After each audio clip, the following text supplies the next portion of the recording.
पश्चिम बंगाल विधानसभा चुनाव 2026 के नतीजे ने पूरे देश की राजनीति को हिलाकर रख दिया है, जहां बीजेपी ने बड़ी बढ़त के साथ बहुमत हासिल किया है।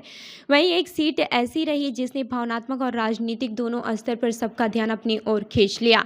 पानीहाटी सीट से आर्जिकर कांड पीड़िता की मां की जीत ने इस चुनाव को ऐतिहासिक बना दिया है। बता दें कि पश्चिम बंगाल विधानसभा चुनाव 2026 के नतीजे इस बार बेहद चौंकाने वाले रहे हैं, जहां एक और भारतीय जनता पार्टी ने शानदार प्रदर्शन करते हुए 200 से अधिक सीटों के साथ स्पष्ट बहुमत हासिल किया।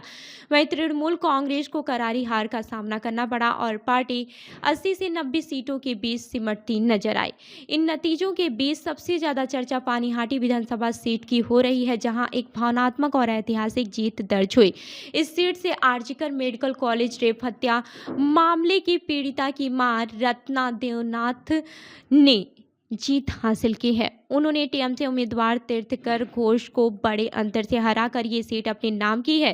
बीजेपी ने रत्ना देवनाथ को उम्मीदवार बनाकर एक बड़ा राजनीतिक दांव खेला था, जो अब पूरी तरह सफल साबित हुई है। ये जीत सिर्फ एक राजनीतिक नहीं बल्कि भावनात्मक और प्रतीकात्मक भी मानी जा रही है, क्योंकि रत्ना देवनाथ उस दर्दनाक घटना की मां है जिसने पूरे राज्य को झकझोर दिया था। चुनाव आयोग के अनुसार शुरुआती राउंड में मुकाबला काफी करीबी था और टीएमसी के उम्मीदवार आगे चल रहे थे, लेकिन जैसे जैसे मतगणना आगे बढ़ी तस्वीर पूरी तरह से बदल गई। 8वें राउंड तक रत्ना देवनाथ ने लगभग 20,000 वोटों की बढ़त बना ली थी। इसके बाद से उनका जीत लगभग तय हो गया। इस सीट पर सीपीआई के उम्मीदवार भी मैदान में थे, लेकिन असली मुकाबला बीजेपी और टीएमसी के बीच रहा। अंतिम नतीजे में जनता ने रत्ना देवनाथ के पक्ष में बड़ा जनादेश दिया। जीत के बाद से सोशल मीडिया पर प्रतिक्रियाओं की बाढ़ आ गई। कई लोगों ने इसे न्याय की जीत बताया और कहा कि ये जीत उनकी दिवंगत बेटी को समर्पित है। कुछ यूजर्स ने लिखा कि जनता ने दर्द को महसूस किया और बदलाव के लिए वोट दिया। ये चुनाव उस आर्जिकर मेडिकल कॉलेज घटना के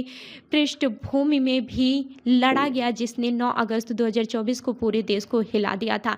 एक ट्रेनी डॉक्टर के साथ हुए रेप और हत्या की घटना ने बड़े पैमाने पर विरोध और आंदोलन को जन्म दिया था। हालांकि एक आरोपी को उम्र कैद की सजा मिल चुकी है, लेकिन पीड़िता का परिवार अभी जांच से असंतुष्ट है और अन्य संभावित आरोपियों की भूमिका पर भी सवाल उठाता रहा है। यही मुद्दा इस बार चुनाव में एक बड़ा भावनात्मक फैक्टर बनकर उभर रहा है और पानीहाटी सीट की दिशा बदल दी है। इस जीत ने पश्चिम बंगाल की राजनीति में एक नया अध्याय जोड़ दिया है, जहां भावनाएं, न्याय की मांग और राजनीतिक बदलाव एक साथ देखने को मिले हैं। तो इस खबर पर आपकी क्या राय है, हमें कमेंट करके जरूर बताएं और ऐसी ही अन्य खबरों के लिए देखते रहिए सुदर्शन भारत न्यूज़। धन्यवाद।